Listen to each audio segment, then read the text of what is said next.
Yeah, I've actually looked at a lot of tape Ruiz of what I could find on YouTube, and I'm excited about the opportunity to fight him. If we bring it back down here, I'll now be champion. What do you make of Ruiz's style? Ruiz is a fighter who likes to come forward and put on pressure. I remember when I sparred him in 2013, he had a lot of power. I think I was saying to someone else that he was the only one that sort of punched me, the hardest I've ever been punched before, and ripped my mouth, and I couldn't eat for about 3 days. So I know he's got a lot of power, and he's got a lot of experience. But I know if I have a great training camp, I'll beat anyone in the world. Fight Club 25, we in here. Joseph Parker, man, you heard him in an interview talking about Andy Ruiz Jr., man. He said some interesting things I want to touch on real quick. He said that Andy Ruiz Jr. is the hardest puncher that he's ever been hit by, man. He sparred with him, and he says that he hit him harder than he's ever been hit before, man. He couldn't eat for 3 days. That's crazy right there. It goes to show you how dangerous Andy Ruiz Jr. is, man. That is going to be a good fight, man. I think Parker has the tools to beat him.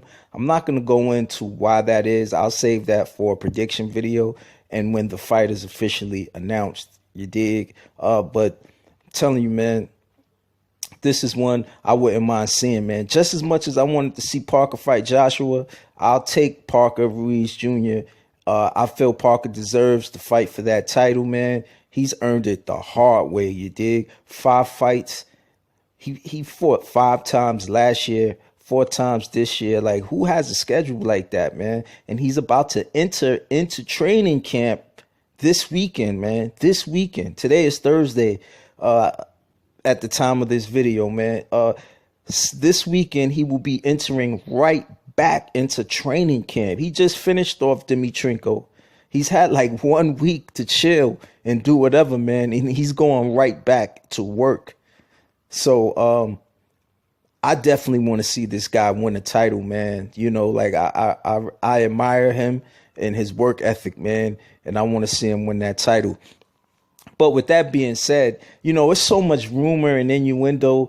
So much speculation is going on as to what will happen with these belts. I'm hearing so many things in the boxing community. You know, you're hearing that Klitschko Joshua deal is 95% done. Then somewhere else you hear that it's not going to happen in November, maybe December. Then you hear how Eddie Hearn wants to get the WBO and WBA titles involved in the Joshua Klitschko fight, just based off the fact that Klitschko had a rematch clause. Like, some of this stuff is silly, man. Some of this stuff just doesn't even make any sense, man. But one thing I know for certain is that Parker is the mandatory for the IBF title, and he is the #1 contender for that WBO title, man. And what makes sense is the WBO ordering Ruiz Jr. and Joseph Parker to fight for the vacant belt, man. Anything else is just nonsense and speculation, man.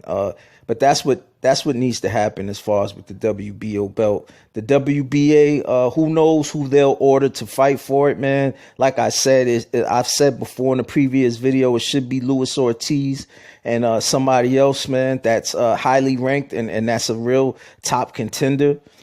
You know, I just want to see everything be done fairly. Nobody be gifted any shots at a title that they don't even deserve, man. And for the record, Klitschko is not even ranked by the IBF sanctioning body, man. So like him fighting Joshua is kind of absurd within itself, man, that he can jump over everybody and fight for the title. But anyway, I just want to put all this out there, man. I'll be looking for Joseph Parker and Andy Ruiz Jr. for them to make an announcement about this fight. I really hope it happens. I hope politics allow. Fight Club 25. Subscribe.